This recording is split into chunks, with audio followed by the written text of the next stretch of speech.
Chrysostom, Bishop and Doctor of the Church.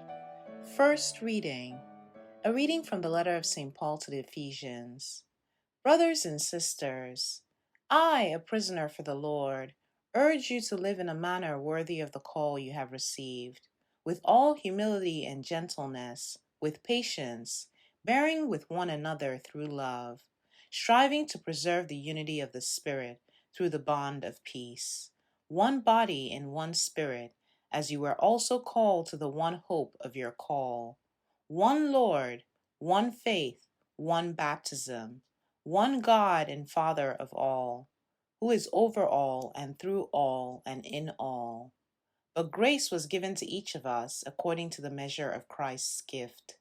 And he gave some as apostles, others as prophets, others as evangelists, others as pastors and teachers, to equip the holy ones for the work of ministry, for building up the body of Christ, until we all attain to the unity of faith and knowledge of the Son of God, to mature manhood, to the extent of the full stature of Christ.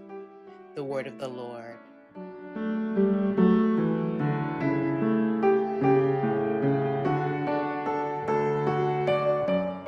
Responsorial Song. The response is, Here I am, Lord, I come to do your will. I have waited for the Lord, and he stooped toward me and heard my cry, and he put a new song into my mouth, a hymn to our God. Here I am, Lord, I come to do your will. Sacrifice or oblation you wished not, but ears open to obedience you gave me. Burnt offerings or sin offerings you sought not.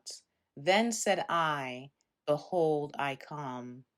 Here I am, Lord, I come to do your will. In the written scroll it is prescribed for me, to do your will, O my God, is my delight, and your law is within my heart.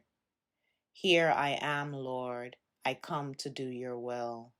I announced your justice in the vast assembly. I did not restrain my lips, as you, O Lord, know. Here I am, Lord, I come to do your will. Your justice I kept not hid within my heart. Your faithfulness and your salvation I have spoken of. I have made no secret of your kindness and your truth in the vast assembly.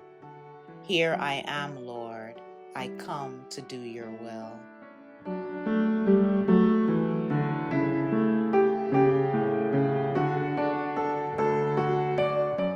Gospel. A reading from the Holy Gospel according to Mark. On another occasion, Jesus began to teach by the sea. A very large crowd gathered around him, so that he got into a boat on the sea and sat down. And the whole crowd was beside the sea on land, and he taught them at length in parables.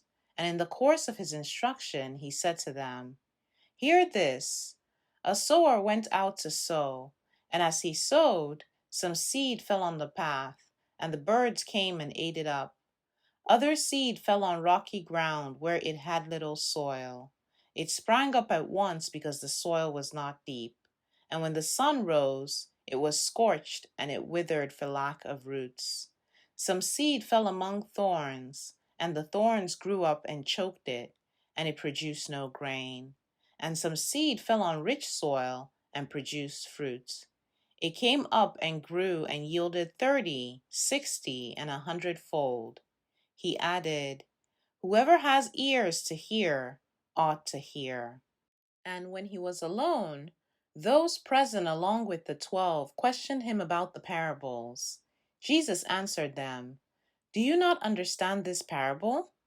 Then how will you understand any of the parables? The sower sows the word. These are the ones on the path where the word is sown.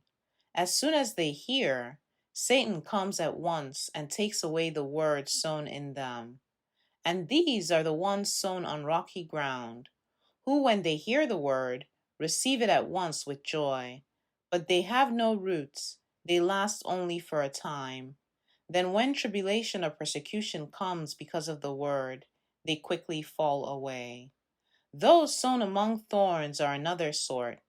They are the people who hear the word, but worldly anxiety, the lure of riches, and the craving for other things intrude and choke the word, and it bears no fruit.